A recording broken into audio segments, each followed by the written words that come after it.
Harry Potter and the Philosopher's Stone by J.K. Rowling. Chapter 16. Through the Trapdoor. In years to come, Harry would never quite remember how he had managed to get through his exams when he half expected Voldemort to come bursting through the door at any moment. Yet the days crept by, and there could be no doubt that Fluffy was still alive and well behind the locked door. It was swelteringly hot, especially in the large classroom where they did their written papers. They'd been given special new quills for the exams, which had been bewitched with an anti-cheating spell. They had practical exams as well. Professor Flitwick called them one by one into his class to see if they could make a pineapple tap dance across a desk. Professor McGonagall watched them turn a mouse into a snuff box. Points were given for how pretty the snuff box was, but taken away if it had whiskers. Snape made them all nervous, breathing down their necks while they tried to remember how to make a forgetfulness potion. Harry did the best he could, trying to ignore the stabbing pains in his forehead, which had been bothering him ever since his trip into the forest. Neville thought Harry had a bad case of exam nerves because Harry couldn't sleep, but the truth was that Harry kept being woken by his old nightmare, except that it was now worse than ever because there was a hooded figure dripping blood in it. Maybe it was because they hadn't seen what Harry had seen in the forest, or because they didn't have scars burning on their foreheads, but Ron and Hermione didn't seem as worried about the stone as Harry. The idea of Voldemort certainly scared them, but he didn't keep visiting them in dreams, and they were so busy with their revision they didn't have much time to fret about what Snape or anyone else might be up to. Their very last exam was History of Magic. 1 hour of answering questions about batty old wizards who'd invented self-stirring cauldrons, and they'd be free. Free for a whole wonderful week until their exam results came out. When the ghost of Professor Binns told them to put down their quills and roll up their parchment, Harry couldn't help cheering with the rest. "That was far easier than I thought it would be," said Hermione, as they joined the crowds flocking out into the sunny grounds. "I needn't have learnt about the 1637 Werewolf Code of Conduct, or the uprising of Alfred the Eager." Hermione always liked to go through their exam papers afterwards, but Ron said this made him feel ill. So they wandered down to the lake and flopped under a tree. The Weasley twins and Lee Jordan were tickling the tentacles of a giant squid which was basking in the warm shallows. "No more revision," Ron sighed happily, stretching out on the grass. "You could look more cheerful, Harry. We've got a week before we find out how badly we've done. There's no need to worry yet." Harry was rubbing his forehead. "I wish I knew what this means," he burst out angrily. "My scar keeps hurting. It's happened before, but never as often as this." "Go to Madame Pomfrey," Hermione suggested. "I'm not ill," said Harry. "I think it's a warning. It means danger's coming." Ron couldn't get worked up. It was too hot. "Harry, relax. Hermione's right. The stone's safe as long as Dumbledore's around. Anyway, we've never had any proof Snape found out how to get past Fluffy. He nearly had his leg ripped off once. He's not going to try it again in a hurry. And Neville will play Quidditch for England before Hagrid lets Dumbledore down." Harry nodded, but he couldn't shake off a lurking feeling that there was something he'd forgotten to do. Something important. When he tried to explain this, Hermione said, "That's just the exams. I woke up last night and was halfway through my Transfiguration notes before I remembered we'd done that one." Harry was quite sure the unsettled feeling didn't have anything to do with work, though. He watched an owl flutter towards the school across the bright blue sky, a note clamped in its mouth. Hagrid was the only one who ever sent him letters. Hagrid would never betray Dumbledore. Hagrid would never tell anyone how to get past Fluffy. Never. But Harry suddenly jumped to his feet. "Where are you going?" said Ron sleepily. "I just thought of something," said Harry. He had gone white. "We've got to go and see Hagrid. Now!" "Why?" panted Hermione, hurrying to keep up. "Don't you think it's a bit odd," said Harry, scrambling up the grassy slope, "that what Hagrid wants more than anything else is a dragon, and a stranger turns up who just happens to have an egg in his pocket? How many people wander around with dragon eggs if it's against wizard law? Lucky they found Hagrid, don't you think? Why didn't I see it before?" "What are you on about?" said Ron, but Harry, sprinting across the grounds towards the forest, didn't answer. Hagrid was sitting in an armchair outside his house. His trousers and sleeves were rolled up, and he was shelling peas into a large bowl. "Hello," he said, smiling. "Finished your exams? Got time for a drink?" "Yes, please," said Ron, but Harry cut across him. "No, we're in a hurry, Hagrid. I've got to ask you something. You know that night you won Norbert? What did the stranger you were playing cards with look like?" "Dunno," said Hagrid casually. "He wouldn't take his cloak off." He saw the three of them look stunned and raised his eyebrows. "It's not that unusual. You get a lot of funny folk in the Hog's Head. That's the pub down in the village. Might have been a dragon dealer, mightn't he? I never saw his face. He kept his hood up." Harry sank down next to the bowl of peas. "What did you talk to him about, Hagrid? Did you mention Hogwarts at all?" "Might have come up," said Hagrid, frowning as he tried to remember.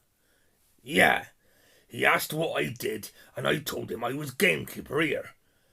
He asked a bit about the sort of creatures I look after, so I told him, and I said what I'd always really wanted was a dragon.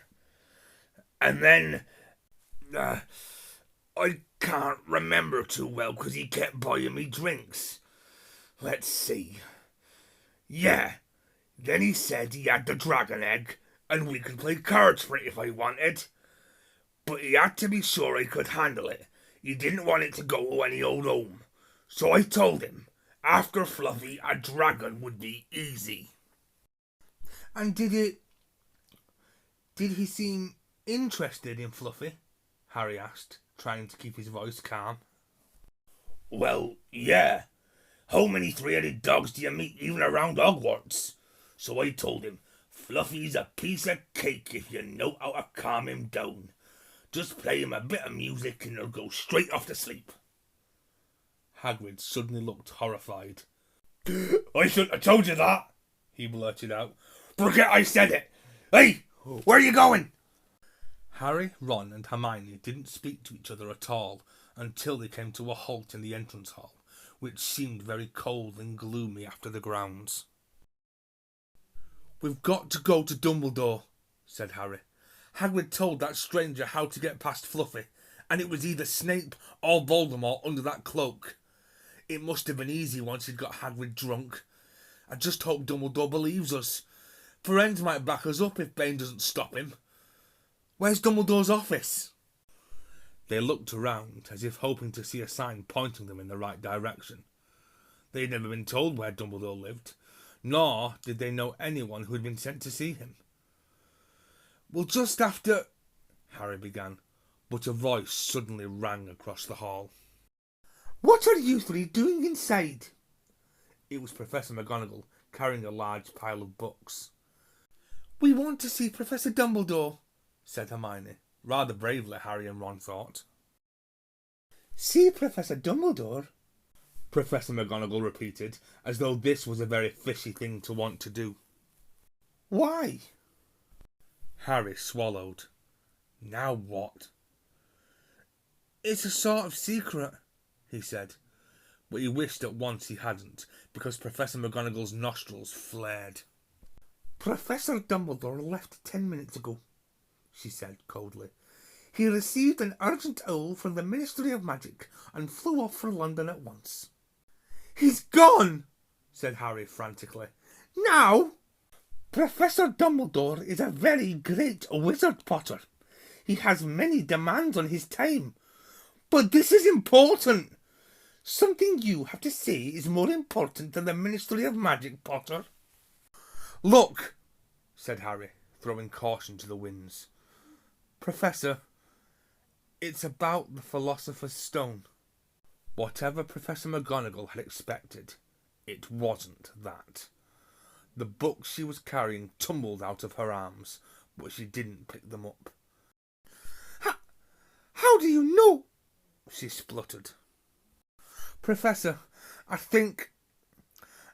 know that someone's going to try and steal the stone. I've got to talk to Professor Dumbledore. She eyed him with a mixture of shock and suspicion. Professor Dumbledore will be back tomorrow, she said finally. I don't know how you found out about the stone, but rest assured no one can possibly steal it. It's too well protected. But, Professor... Potter, I know what I'm talking about, she said shortly. She bent down and gathered up the fallen books. I suggest you all go back outside and enjoy the sunshine. But they didn't. It's tonight, said Harry, once he was sure Professor McGonagall was out of earshot. Snape's going through the trapdoor tonight. He found out everything he needs to know, and now he's got Dumbledore out of the way. He sent that note. I bet the Ministry of Magic will get a real shock when Dumbledore turns up. But what can we do? Hermione gasped. Harry and Ron wheeled around. Snape was standing there. Good afternoon, he said smoothly. They stared at him. You shouldn't be inside on a day like this, he said with an odd twisted smile. We were... Harry began, without any idea what he was going to say. You want to be more careful, said Snape. Hanging around like this, people will think you're up to something. And Gryffindor really can't afford to lose any more points, can they? Harry flushed. They turned to go back outside, but Snape called them back. Be warned, Potter. Any more nighttime wanderings, and I will personally make sure you are expelled. Good day to you. He strode off in the direction of the staff room. Out on the stone steps, Harry turned to the others. Right, here's what we've got to do, he whispered urgently. One of us has to go and keep an eye on Snape. Wait outside the staff room and follow him if he leaves it. Hermione, you'd better do that. Why me? It's obvious, said Ron. You can pretend to be waiting for Professor Flitwick. You know. He put on a high voice. Oh, Professor Flitwick, I'm so worried. I think I got question 14B wrong. Oh, shut up, said Hermione, but she agreed to go and watch out for Snape. And we'd better stay outside the third floor corridor, Harry told Ron. Come on. But that part of the plan didn't work. No sooner had they reached the door separating Fluffy from the rest of the school than Professor McGonagall turned up again, and this time she lost her temper. I suppose you think you're harder to get past than a pack of enchantments, she stormed. Enough of this nonsense. If I hear you come anywhere near here again, I'll take another 50 points from Gryffindor. Yes, Weasley, from my own house. Harry and Ron went back to the common room. Harry had just said, At least Hermione's on Snape's tail, when the portrait of the fat lady swung open and Hermione came in. I'm sorry, Harry, she wailed. Snape came out and asked me what I was doing. So I said I was waiting for Flitwick. And Snape went to get him. And I've only just got away. I don't know where Snape went. Well, that's it then, isn't it? Harry said. The other two stared at him. He was pale and his eyes were glittering. I'm going out of here tonight. And I'm going to try and get to the stone first. You're mad, said Ron. You can't, said Hermione. After what McGonagall and Snape have said, you'll be expelled. So what? Harry shouted. Don't you understand? If Snape gets a hold of the stone, Voldemort's coming back. Haven't you heard what it was like when he was trying to take over? There won't be any Hogwarts to get expelled from.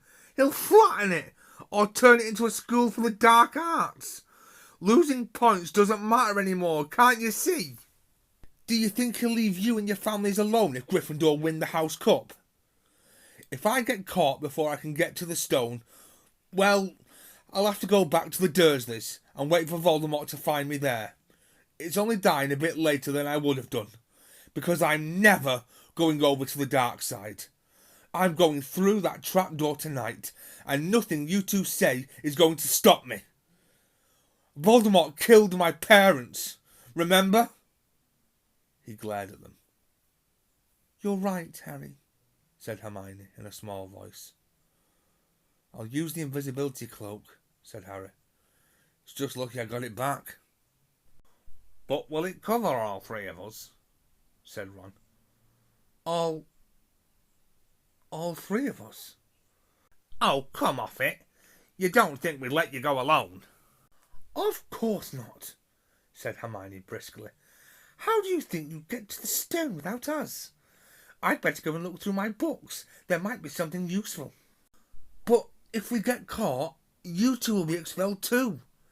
Not if I can help it, said Hermione grimly. Flitwick told me in secret that I got 112% on his exam. They're not throwing me out after that. After dinner, the three of them sat nervously apart in the common room. Nobody bothered them. None of the Gryffindors had anything to say to Harry anymore, after all. This was the first night he hadn't been upset by it.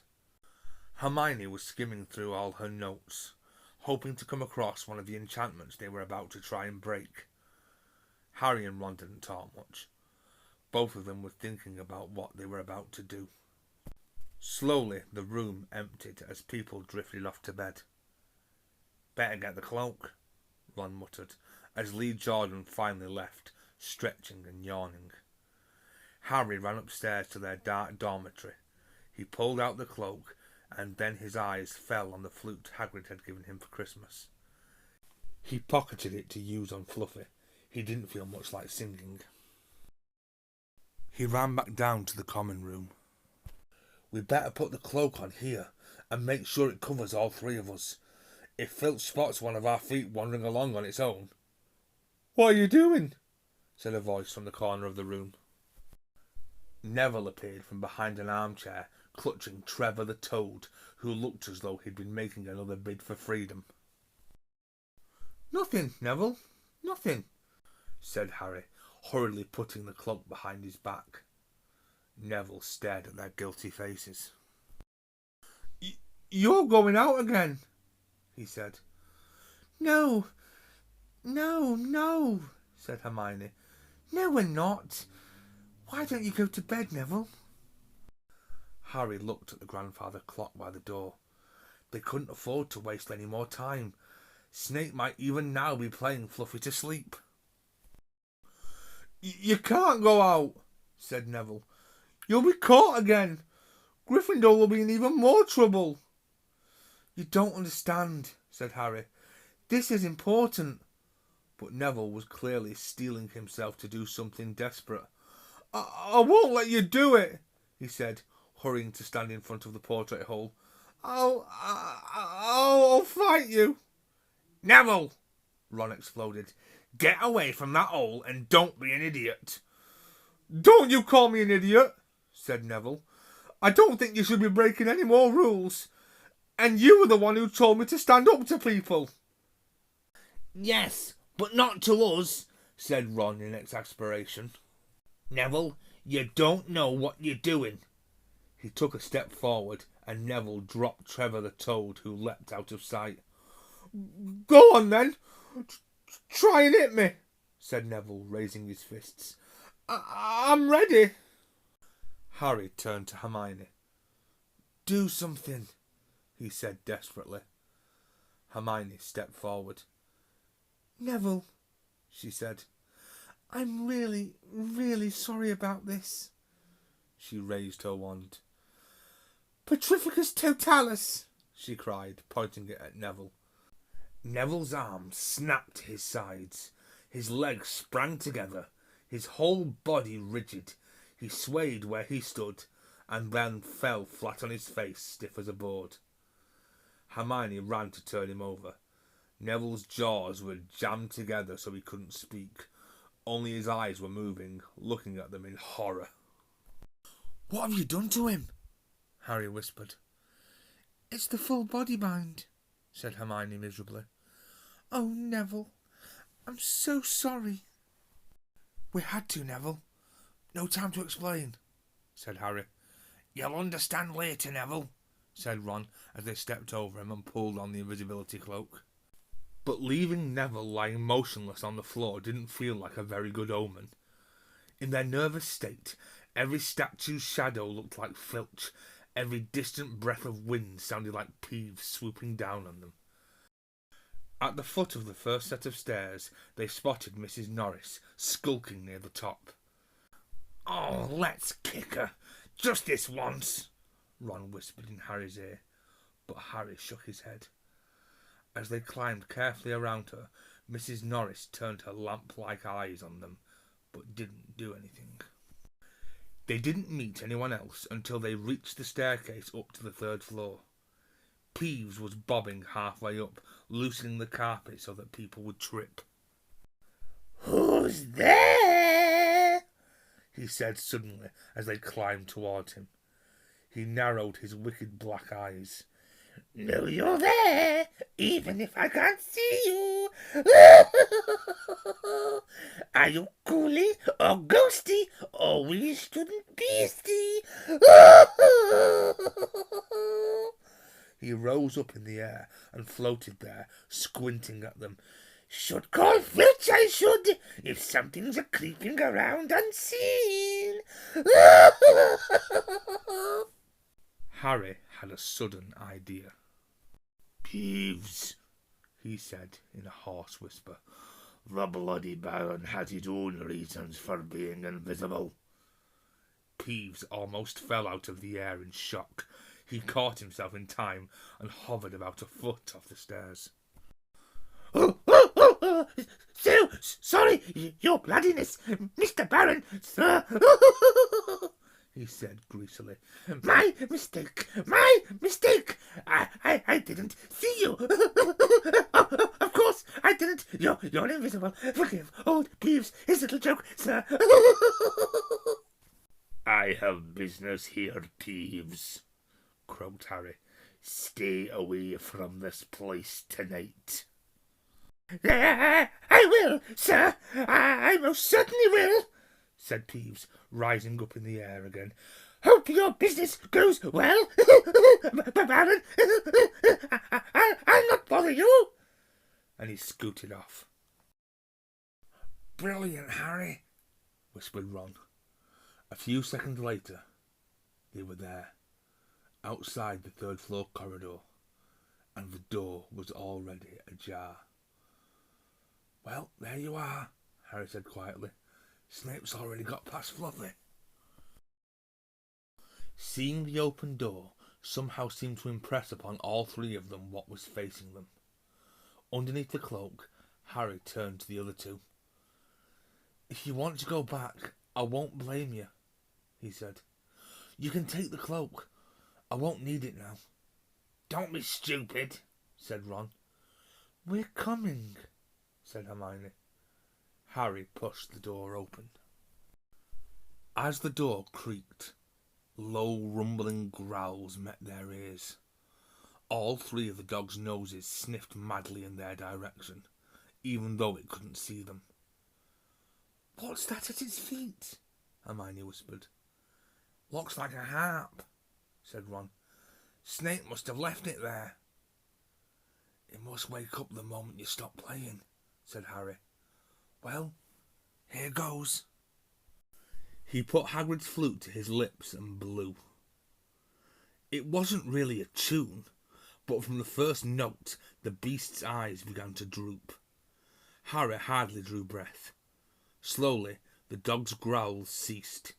It tottered on its paws and fell to its knees. Then it slumped to the ground, fast asleep. "Keep playing," Ron warned Harry as they slipped out of the cloak and crept towards the trapdoor. They could feel the dogs' hot, smelly breath as they approached the giant heads. "I think we'll be able to pull the door open," said Ron, peering over the dog's back. "Want to go first, Hermione?" "No, I don't." "All right." Ron gritted his teeth and stepped carefully over the dog's legs. He bent and pulled the ring of the trapdoor, which swung up and open. "What can you see?" Hermione said anxiously. "Nothing. Just black. There's no way of climbing down. We'll just have to drop." Harry, who was still playing the flute, waved at Ron to get his attention and pointed at himself. "You want to go first?" "Are you sure?" said Ron. "I don't know how deep this thing goes. Give the flute to Hermione so she can keep him asleep." Harry handed the flute over. In the few seconds' silence, the dog growled and twitched, but the moment Hermione began to play, it fell back into its deep sleep. Harry climbed over it and looked down through the trapdoor. There was no sign of the bottom. He lowered himself through the hole until he was hanging on by his fingertips. Then he looked up at Ron and said, "If anything happens to me, don't follow. Go straight to the owlery and send Hedwig to Dumbledore. Right?" "Right," said Ron. "See you in a minute, I hope." And Harry let go. Cold, damp air rushed past him as he fell. Down, down, down, and... thump! With a funny muffled sort of thump, he landed on something soft. He sat up and felt around, his eyes not used to the gloom. It felt as though he was sitting on some sort of plant. "It's okay," he called up to the light the size of a postage stamp, which was the open trapdoor. "It's a soft landing. You can jump." Ron followed straight away. He landed sprawled next to Harry. "What's this stuff?" were his first words. "Dunno. Sort of plant thing. I suppose it's here to break the fall. Come on, Hermione." The distant music stopped. There was a loud bark from the dog, but Hermione had already jumped. She landed on Harry's other side. "We must be miles under the school," she said. "Look at this plant thing's here, really," said Ron. "Lucky!" shrieked Hermione. "Look at you both!" She leapt up and struggled towards a damp wall. She had to struggle because the moment she had landed, the plant had started to twist snake-like tendrils around her ankles. As for Harry and Ron, their legs had already been bound tightly in long creepers without their noticing. Hermione had managed to free herself before the plant got a firm grip on her. Now she watched in horror as the two boys fought to pull the plant off them. But the more they strained against it, the tighter and faster the plant wound around them. "Stop moving," Hermione ordered them. "I know what this is. It's Devil's Snare." "Oh, I'm so glad we know what it's called. That's a great help," snarled Ron, leaning back trying to stop the plant curling around his neck. "Shut up! I'm trying to remember how to kill it," said Hermione. "Well, hurry up.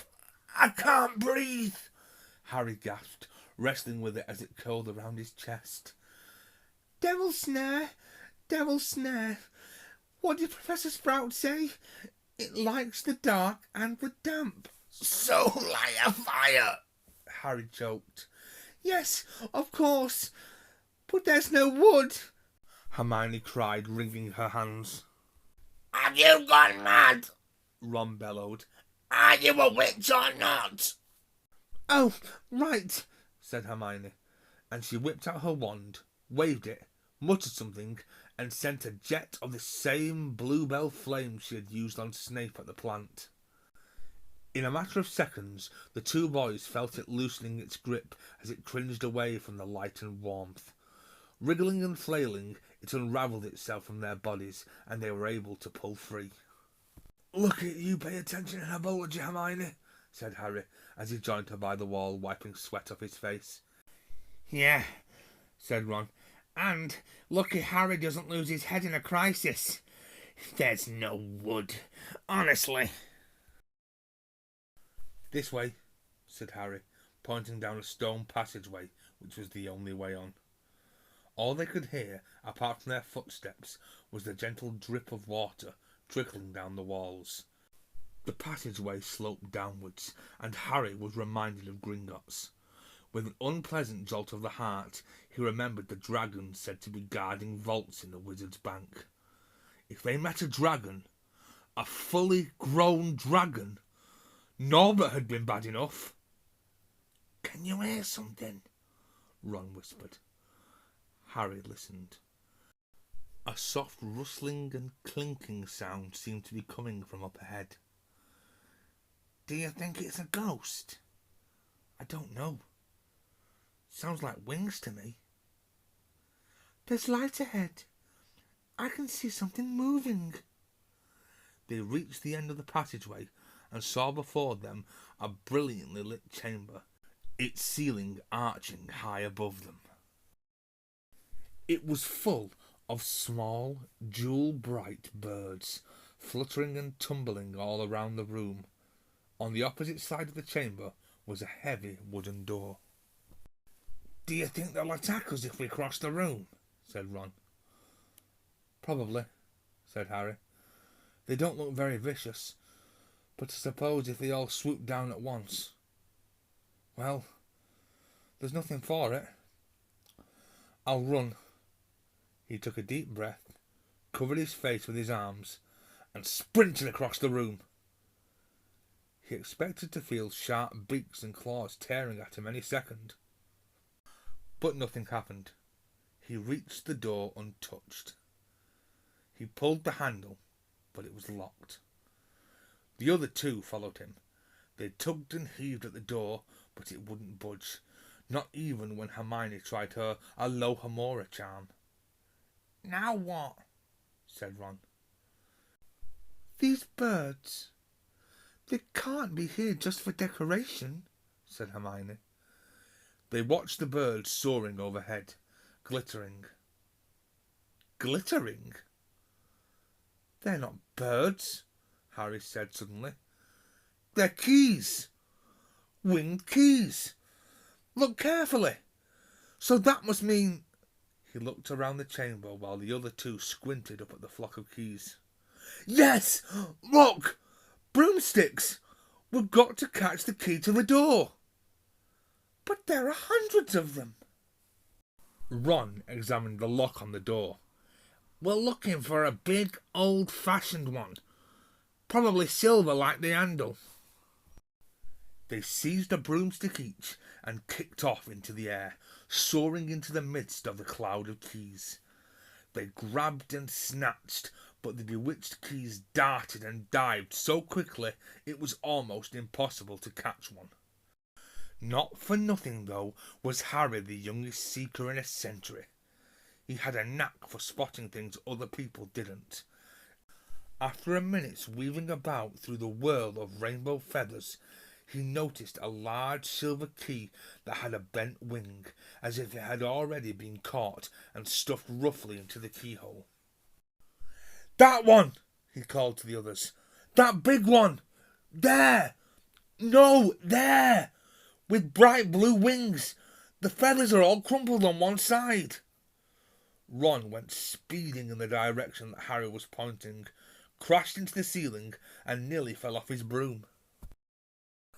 "We've got to close in on it," Harry called, not taking his eyes off the key with the damaged wing. "Ron, you come at it from above. Hermione, stay below and stop it going down, and I'll try and catch it. Right? Now!" Ron dived. Hermione rocketed upwards. The key dodged them both, and Harry streaked after it. It sped towards the wall. Harry leant forward, and with a nasty crunching noise, pinned it against the stone with one hand. Ron and Hermione's cheers echoed around the high chamber. They landed quickly, and Harry ran to the door, the key struggling in his hand. He rammed it into the lock and turned. It worked. The moment the lock had clicked open, the key took flight again, looking very battered now that it had been caught twice. "Ready?" Harry asked the other two, his hand on the door handle. They nodded. He pulled the door open. The next chamber was so dark they couldn't see anything at all, but as they stepped into it, light suddenly flooded the room to reveal an astonishing sight. They were standing on the edge of a huge chessboard behind the black chessmen, which were all taller than they were and carved from what looked like black stone.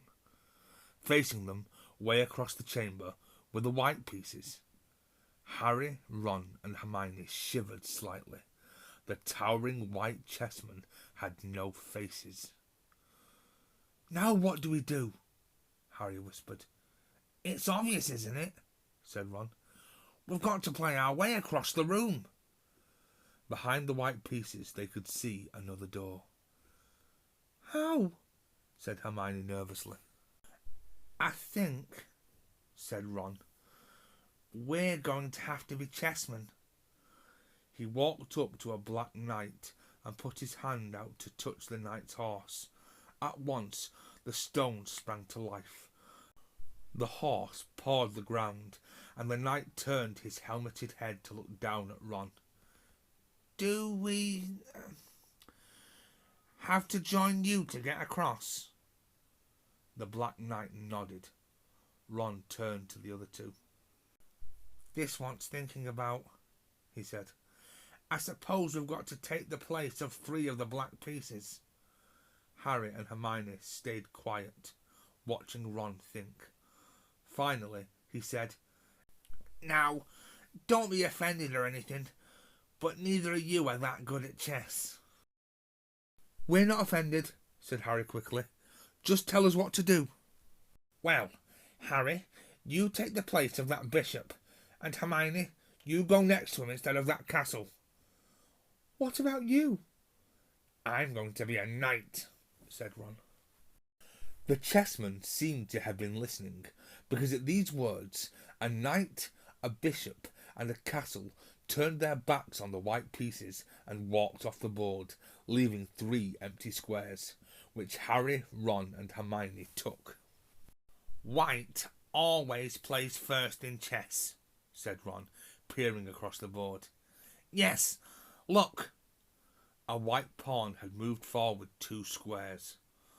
Ron started to direct the black pieces. They moved silently wherever he sent them. Harry's knees were trembling. What if they lost? "Harry, move diagonally 4 squares to the right." Their first real shock came when their other knight was taken. The White Queen smashed him to the floor and dragged him off the board, where he lay quite still, face down. "Had to let that happen," said Ron, looking shaken. "Leaves you free to take that bishop, Hermione. Go on." Every time one of their men was lost, the white pieces showed no mercy. Soon there was a huddle of limp black players slumped along the wall. Twice, Ron only just noticed in time that Harry and Hermione were in danger. He himself darted around the board, taking almost as many white pieces as they had lost black ones. "We're nearly there," he muttered suddenly. Let me think. The White Queen turned her blank face towards him. "Yes," said Ron softly. "It's the only way. I've got to be taken." "No!" Harry and Hermione shouted. "That's chess," snapped Ron. "You've got to make some sacrifices. I take 1 step forward, and then she'll take me. That leaves you free to checkmate the king, Harry." "But do you want to stop Snape or not?" "Ron!" "Look, if you don't hurry up, he'll already have the stone." There was nothing else for it. "Ready?" Ron called, his face pale but determined. Here I go. Now, don't hang around once you've won. He stepped forward, and the White Queen pounced. She struck Ron hard around the head with her stone arm, and he crashed to the floor. Hermione screamed, but stayed on her square. The White Queen dragged Ron to one side. He looked as though he'd been knocked out. Shaking, Harry moved 3 spaces to the left. The White King took off his crown and threw it at Harry's feet. They had won. The chessmen parted and bowed, leaving the door ahead clear. With one last desperate look back at Ron, Harry and Hermione charged through the door and up the next passageway. What if he's... He'll be all right, said Harry, trying to convince himself. What do you reckon's next? We've had sprouts. That was the devil's snare. Flitwick must have put charms on the keys. McGonagall transfigured the chessmen to make them alive. That leaves Quirrell's spell and Snape's. They had reached another door. All right, Harry whispered. Go on. Harry pushed it open. A disgusting smell filled their nostrils, making both of them pull their robes up over their noses. Eyes watering, they saw, flat on the floor in front of them, a troll, even larger than the one they had tackled, out cold, with a bloody lump on its head. I'm glad we didn't have to fight that one, Harry whispered as they stepped carefully over one of its massive legs. Come on, I can't breathe. He pulled open the next door, both of them hardly daring to look at what came next. But there was nothing very frightening in here. Just a table with 7 differently shaped bottles standing on it in a line. Snape's, said Harry. What do we have to do? They stepped over the threshold, and immediately a fire sprang up behind them in the doorway. It wasn't ordinary fire either. It was purple. At the same instant, black flames shot up in the doorway leading onwards. They were trapped. Look! Hermione seized a roll of paper lying next to the bottles. Harry looked over her shoulder to read it. Danger lies before you, while safety lies behind. 2 of us will help you, whichever you would find. One among us 7 will let you move ahead. Another will transport the drinker back instead. 2 among our number hold only nettled wine. 3 of us are killers, waiting hidden in the line. Choose unless you wish to stay here forevermore. To help you in your choice, we give you these clues 4. First, however slyly the poison tries to hide, you will always find some on Nettlewine's left side. Second, different are those who stand at either end, but if you would move onwards, neither is your friend. Third, as you see clearly, all are different size. Neither dwarf nor giant holds death in their insides. Fourth, the second left, and the second on the right, are twins once you taste them, though different at first sight. Hermione let out a great sigh, and Harry, amazed, saw that she was smiling. The very last thing he felt like doing. Brilliant, said Hermione. This isn't magic. It's logic. A puzzle. A lot of the greatest wizards haven't got an ounce of logic. They'd be stuck in here forever.